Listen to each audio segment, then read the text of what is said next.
Welcome to the How to Be Awesome at Your Job podcast, the show where brilliant professionals share how to sharpen the universal skills required to flourish at work. Enjoy more career fun, wins, meaning, and money with your host, Pete Makaitis.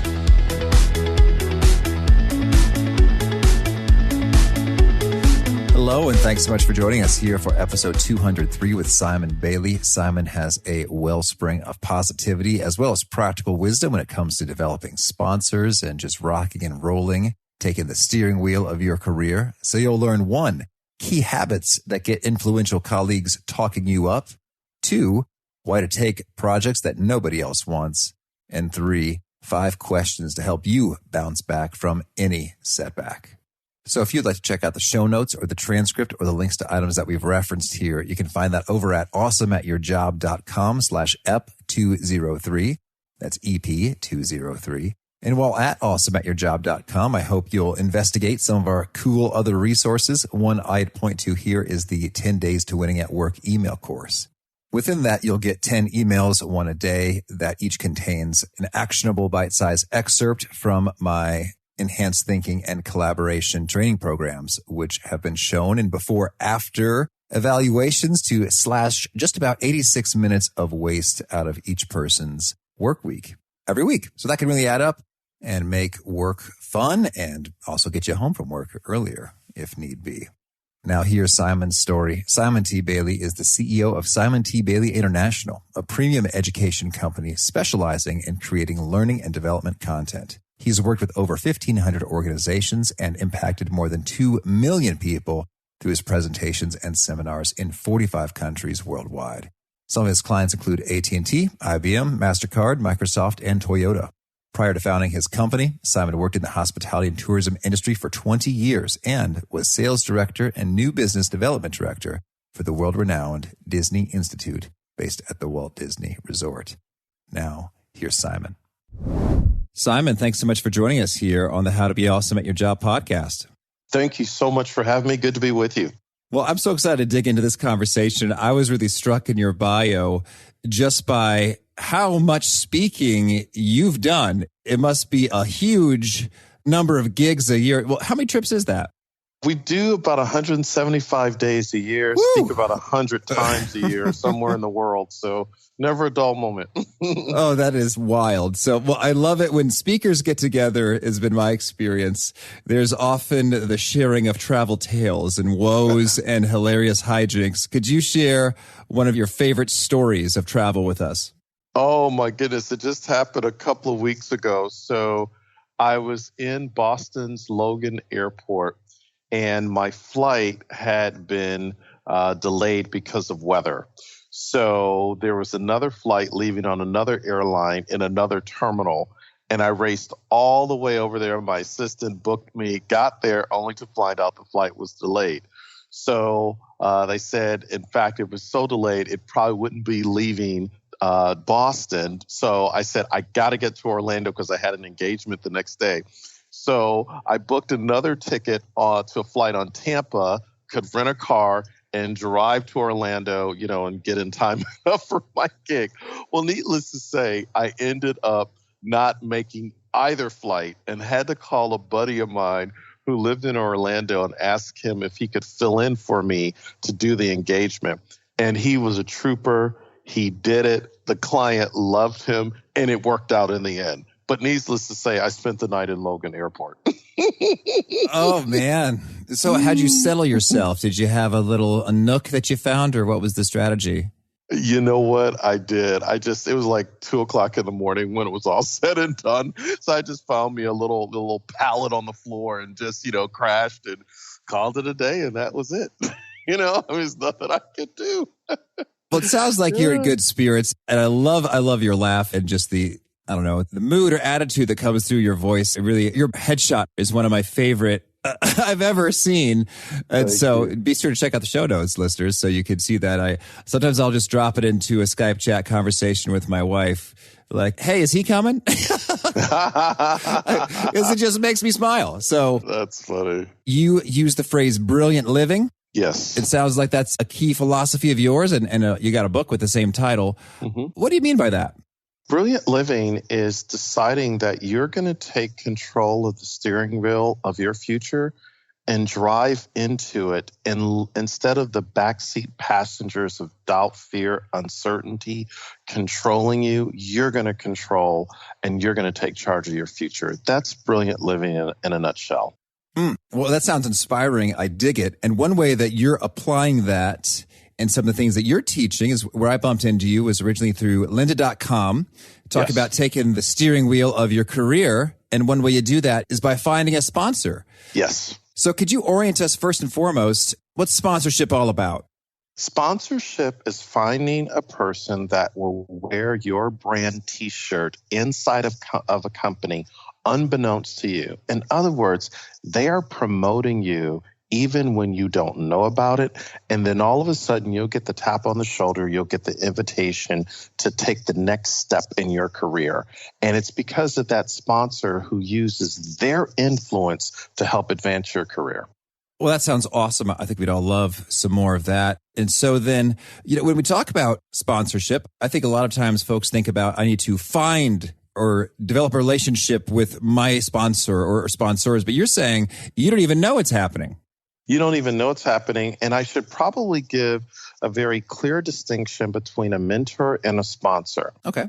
A mentor is a person who will tell you what they have done to move their career forward. A sponsor, he or she is not looking to have coffee with you, chew and chat, be your best bud. They just believe in your work. They just believe in your work and they just want to help you get ahead. And they don't want anything. They don't want anything in return. And that's a very clear distinction that sponsor, he or she will take it upon themselves to say, I want to help this person because it's the right thing to do. Whereas the mentor wants to kind of say, back in the day when I was in your shoes, here's what I did. And that is very important. It serves a place, but there's a total different distinction between the two. Okay. Well, so that's very helpful. And so then I guess my next question is, well, that sounds very great. We'd love to have more of those people in our corner saying great things about us when those influence opportunities are there. So how can we get more of that going on? Yeah. So I think it first of all starts with raising your hand to take on the ugly babies. Take on the projects that nobody else wants to do. The projects that everyone has walked away from. That's number one. Number two, whenever you are a part of a project team or working on something with a team, be there before time. All meetings start 15 minutes in advance. I know that there in some cultures, it's the 5-minute grace period. Everybody kind of comes in late. No, the real meeting starts 15 minutes before. And that's when you get to find out what other people are doing. But also, if it's being led by a senior leader or director or somebody in the room, they begin to notice that you're just a step above the rest, that you show up early, you engage, you're friendly. And you may even say, Simon, I'm an introvert. Well, become a socialized introvert. Come out of your shell and connect. The third thing to really think about is, what would it be like to go to your boss and ask your boss, what is it that you don't like doing that I can take off your plate, that I can help you be more successful? That in and of itself becomes the thing that gets you noticed and becomes your point of differentiation. And your boss, he or she, may mention your name to another peer leader that says, hey, if you have an opening, or if you're thinking about this, have I got somebody on my team that would be a perfect fit?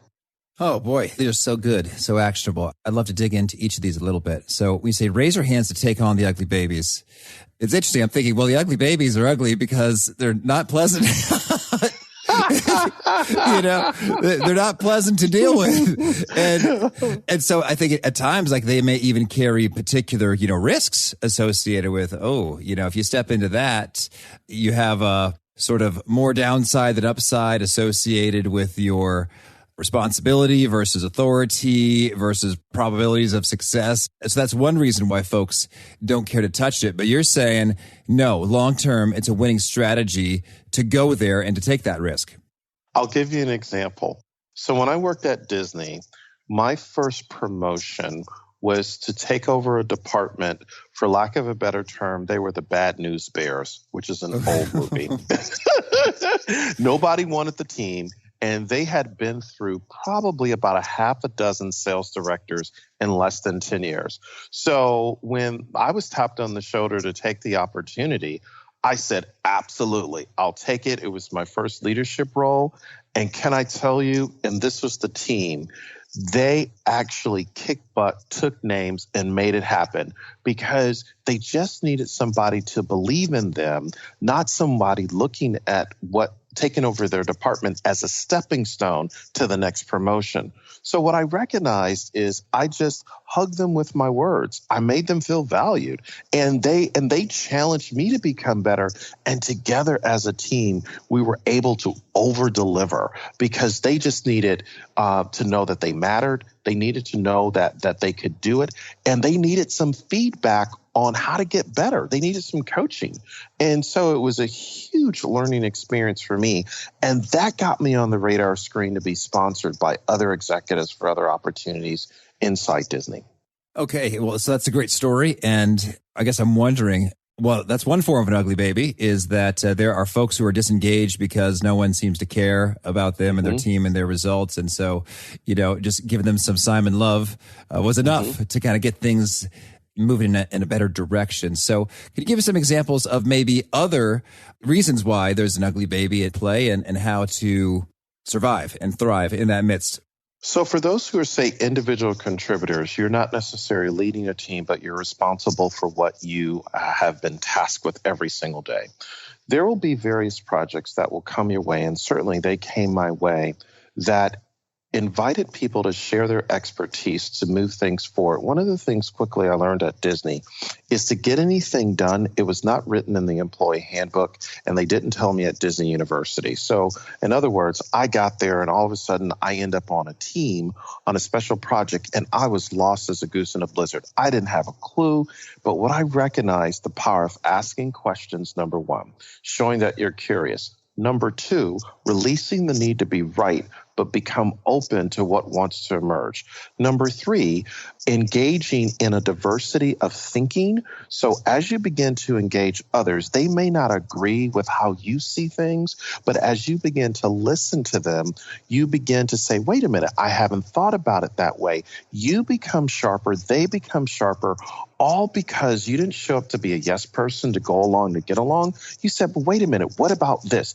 And it's the opposing opinions that I discovered in being on project teams that made me a better thinker, that made me say, you know what, I'm going to take on all the ugly babies I possibly can, because it's a learning experience.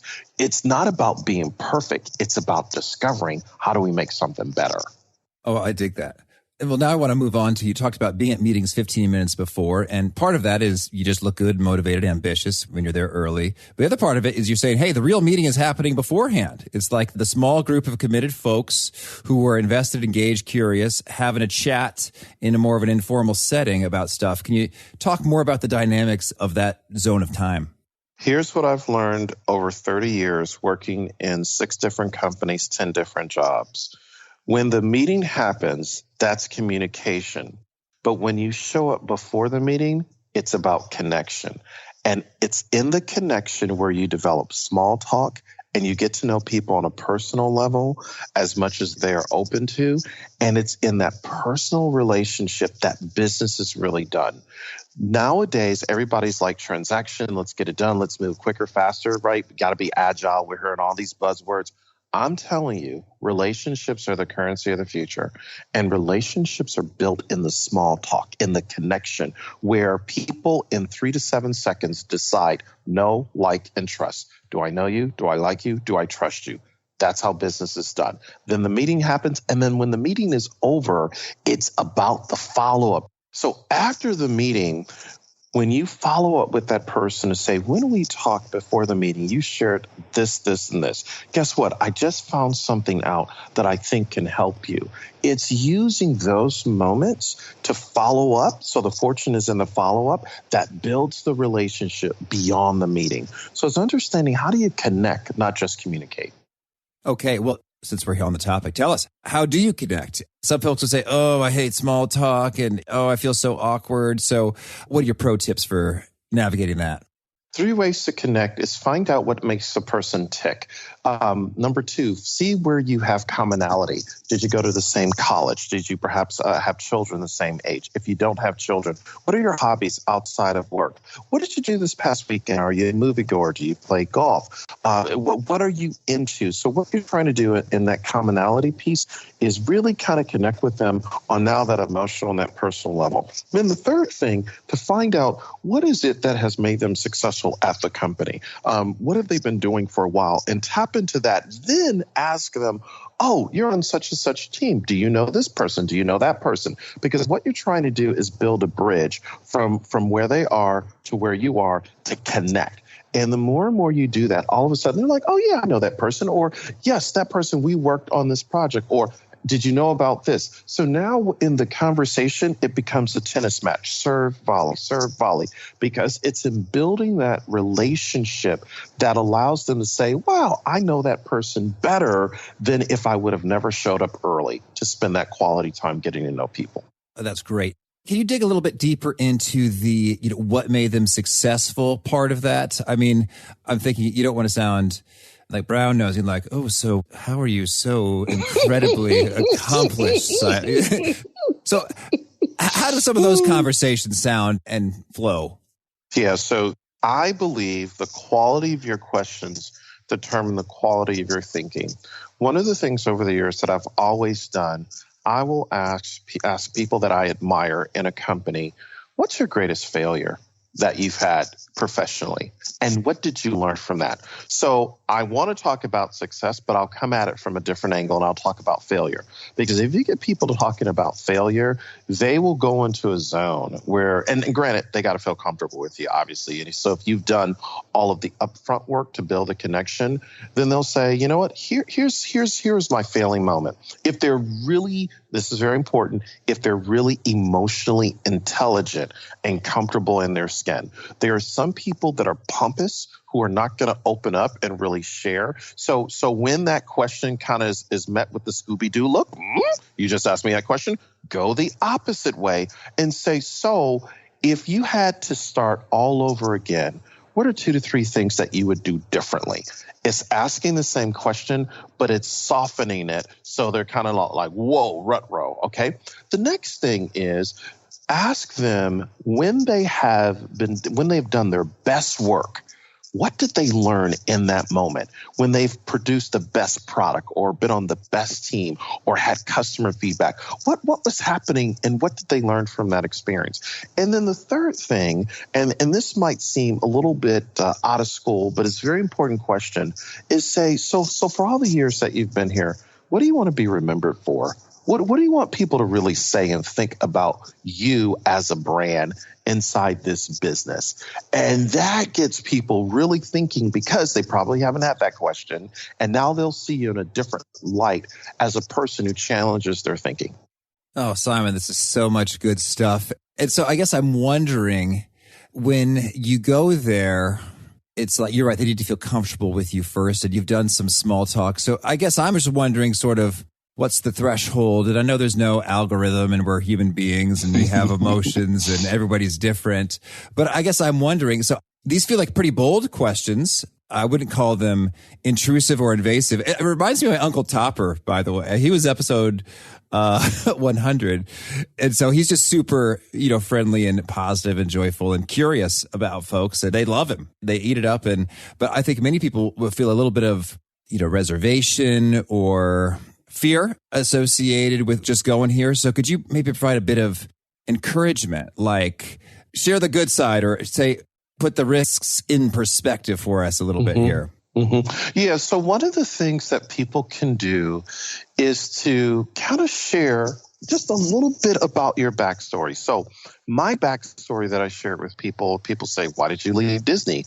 And I'll say, because I did an interview back in 2001, and I told a guy that I wanted to become the number one guy at Disney, and he was a journalist at the time, and he put it in print. So the article comes out, page 12, Florida Business Trend magazine, and my boss calls me in the office, and he's like, what the heck were you thinking when you did this interview? And I said, Larry, I work at this company whose whose motto is, if your heart is in your dreams, no request is too extreme. For when you wish upon a star, it makes no difference who you are. Obviously, it's funny today, not funny then. So now, the person that I'm talking to, or if I'm sharing this with an entire room, they are laughing. They're like, oh my goodness, I cannot believe you made this huge faux pas, this huge, open mouth insert foot moment, career suicide, right?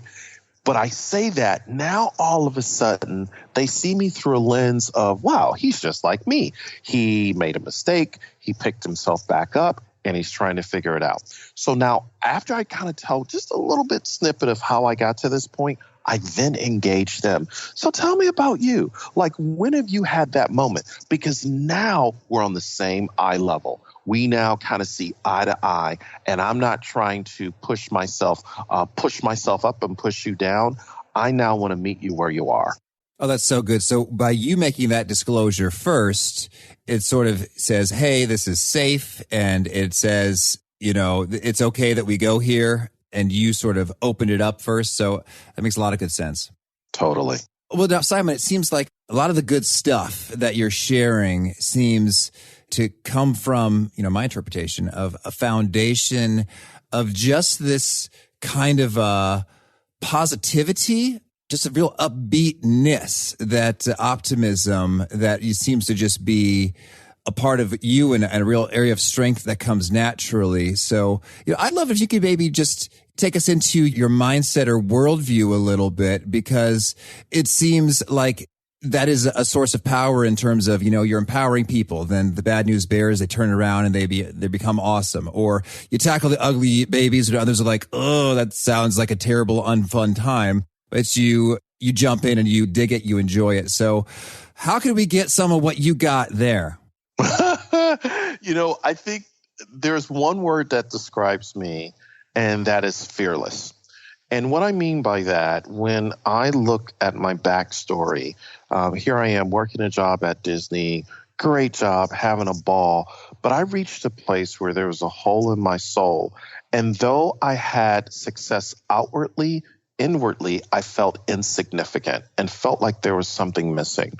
So I put my resume out on the street, got 4 job offers, and this was back when our country was going to war with Iraq for the second time.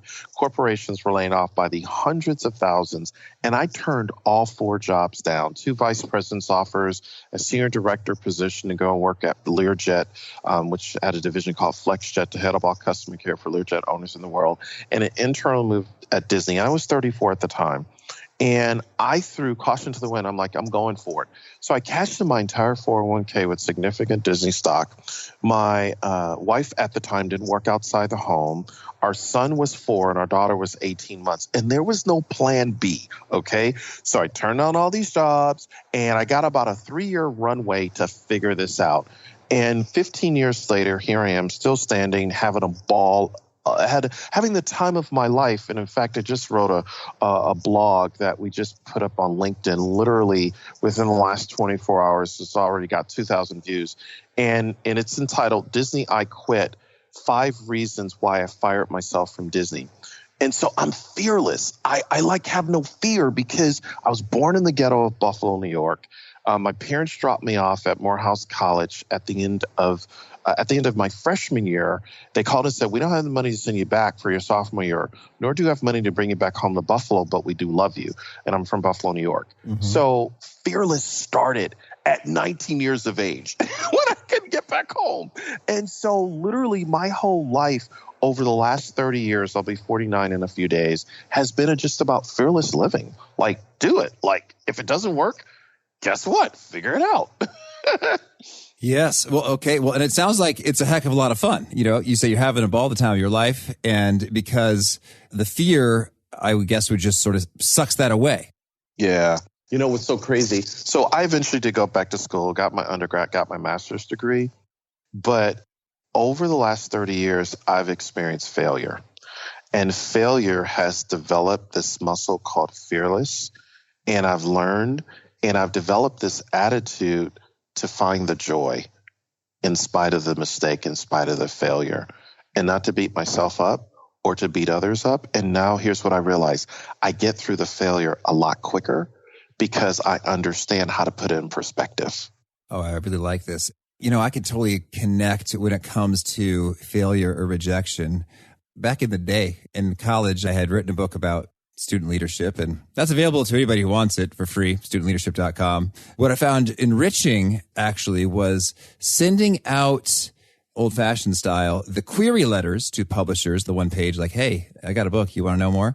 And just time after time, day after day, receiving rejection letters from publishers actually was a very rewarding experience because it's like each day I would go to the mailbox, maybe 1, 2, 3, or 4 letters that said no. And doing it again and again and again, there's over 100 of them. I saved them.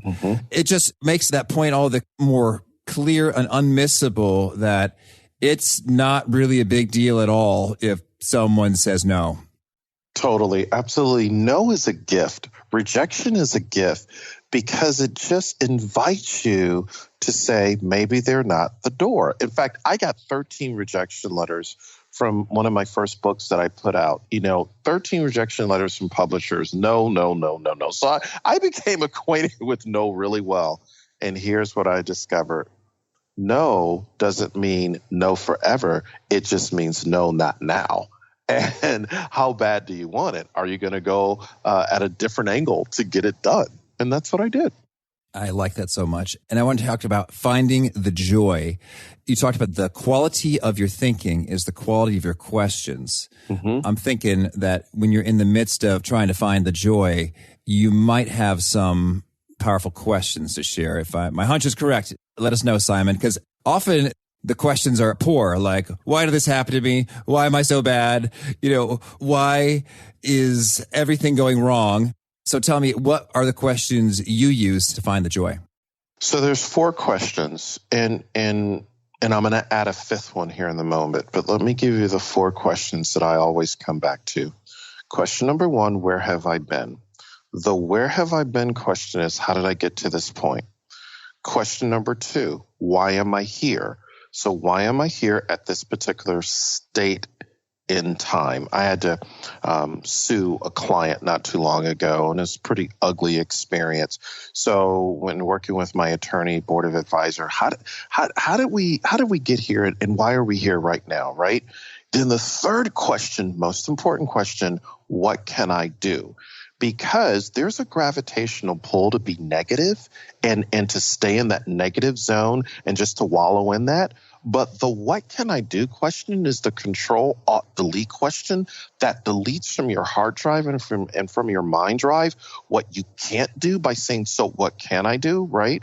And then the 4th question is, so where am I going? All right, those are the 4 questions that whenever you experience failure, a setback, disappointment, go through those 4 questions, because questions immerse you on a question to discover an answer that was waiting to emerge. Then the 5th question is more from an emotional intelligence standpoint, is what's right about me? Because sometimes we beat ourselves up after failure and we say, you're so stupid, you're so dumb, you're such a big idiot. Why would you commit verbal judo on yourself, right? So the what's right about you question is to snap your back into place and say, here's what's right about me. I'm still a good person. And though I had, just an opportunity, not even a problem, an opportunity to learn, how do I now take this and grow from it? Excellent. Oh, thank you, Simon. Well, so I just sort of went where the conversation took us, and it's been a lot of fun. But I want to make sure I tick off one thing I had on my list. In your course, you talk about leveraging sponsors' influence. How do we do that well? Wow. So first of all, once you identify your sponsors and you see that they're influential, find a way to contribute by either sending a handwritten note, an email, or have some type of reach out to them where you celebrate what they are doing. And now, I'm not saying kiss up or anything, but I am saying add value. So one of the things that I did is I ran into an executive on the elevator one day, and I had just read about something that they had accomplished. And I said to him, I said, listen, this is amazing, absolutely awesome. And he didn't know me from Adams, but I knew everything about him. And just in that 30 seconds on the elevator, I said, here are 3 quick things why this is so awesome. And then all of a sudden, I got a follow-up note from him saying, great talking to you on the elevator. Get some time on my calendar with my assistant. I'd like to get to know you better. And it was amazing. And then when I met with him face to face, he asked me, is there anything that he could do to help me? And I said, yes, I'm working on this, this, and this. And he says, I can help you with that. Let me make a phone call. But what I recognized, it would have never happened if I didn't take that opportunity on the elevator to connect. Very good. Very good. So you're just genuinely, freely sharing what you think is cool to whomever is a driver behind that. And then it's in an authentic place. Totally. Nobody's going to give you permission to be brilliant. Nobody's going to give you permission and say, oh, yeah, go for it. You have got to take every opportunity as a moment in time to say, how do I move on this moment right here, right now? Because once it's gone, it's gone. Little Simon, tell me, is there anything else you really want to make sure to cover before we hear about some of your favorite things? Yes. Right now, everyone that's listening to us, whether they are working inside an organization, in a business, or perhaps even an entrepreneur, know that we are now in the VUCA environment. And the VUCA environment stands, we're dealing with volatility, uncertainty, ambiguity, and complexity. And what every person has to begin to recognize is, how do I, number one, have a point of view? Number two, how do I stay and operate brilliantly by understanding what you do really, really well and celebrate that? And then number three, how do we help the least, the last, and the lost who can do nothing for us? Because it's in that paying it forward and helping others coming from a place of abundance that allows us, I believe, to thrive in this environment. Beautiful. Thank you. Well, now can you share with us a favorite quote, something you find inspiring? So a friend of mine, Willie Jolly, used to say years ago, a setback is a setup for a comeback. One of my favorite quotes. I like that. Well, and it just has some rhythm and rhyme to it such that you'll probably actually remember it when you have a setback. Totally. And how about a favorite book? One of my favorite books that I'm reading right now is a book called Play Bigger. It's written by 4 guys out of Silicon Valley, and they have done a deep dive, in-depth look at a lot of the companies that we read about and talk about who are unicorns. How did they dominate a category? What was the thinking or the mindset that allowed them to go where no person has gone before? Play Bigger, phenomenal read. Well, thank you. And how about a favorite tool? One of my favorite tools is the Flipboard app that I use on my iPad and on my iPhone, and allows me to basically see hundreds of magazines and newspapers in one setting, and I can personalize it to what I want to reach. Then here's the beauty. I can also share it with all my friends and followers, say, oh, I just read this article. You got to read this. This is really cool. One of my favorite tools is the Flipboard app. Oh, thank you. And how about a favorite habit?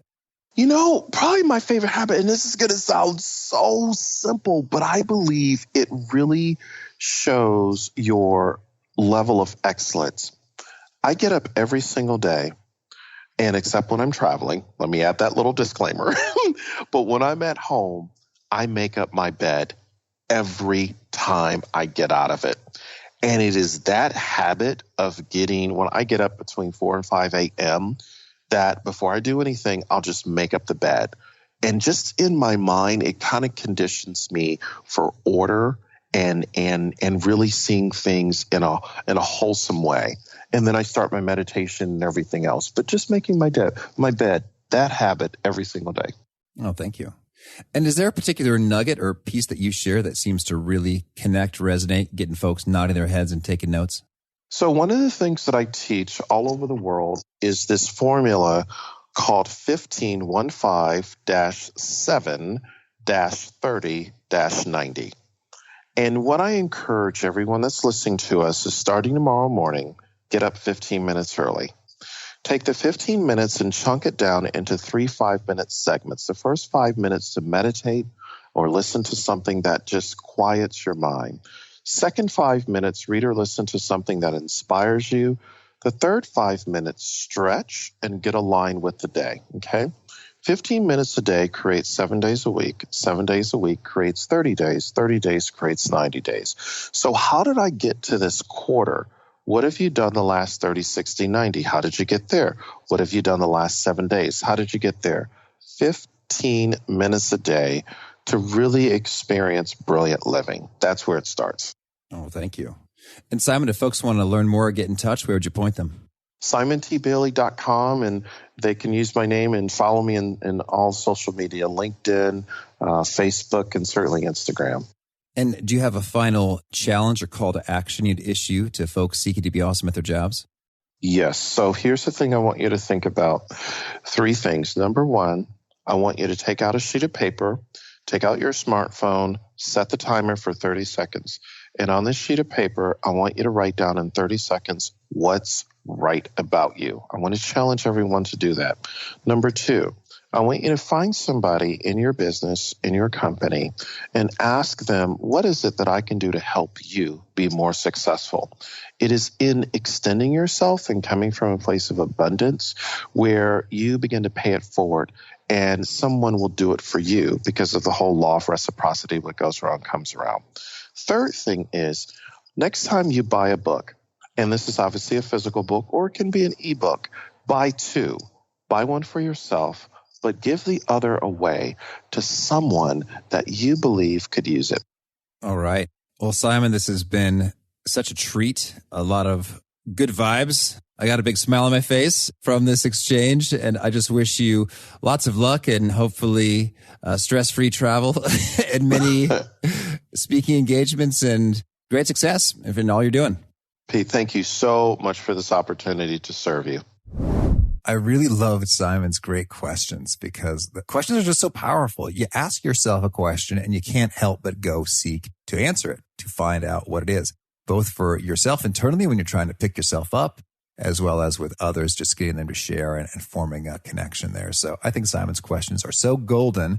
I would recommend checking out that transcript over at awesomeatyourjob.com/EP203 and looking at even the precise wording of them and saying, can you see yourself saying that? Or if not, would you tweak it just a little bit in a way that is something that you could see yourself saying? And then be kind of bold, go forth and ask those questions. And I think you'll see some really cool results there. So again, if you want to check out that transcript or the show notes, etc., that's at awesomeatyourjob.com/EP203. And I hope you will join us for our next episode. If you heard some of that positivity from Simon, you're thinking, well, it's easy for you to say, Simon. You don't know the folks I've got to work with. Our next guest has the answer for that. It's Bob Sutton over at Stanford. He has a wealth of expertise when it comes to working with a-holes or jerk faces, if you will. I'm trying not to say the actual naughty word because I learned that apparently if you have any explicit episodes, you will not get distributed to countries like India and others. Oops. So he has a book about poopy heads or folks who treat you unkindly, how to deal with them. And it's his survival guide for these folks. So I think you'll enjoy that conversation. I sure did. I hope to catch you there. Peace. Thanks for joining us for today's episode. To get the most out of this conversation, visit awesomeatyourjob.com to find today's show notes, transcript, and infographic summary cheat sheet. For more entertaining professional skill sharpening, be sure to subscribe to catch the next episode of How to Be Awesome at Your Job.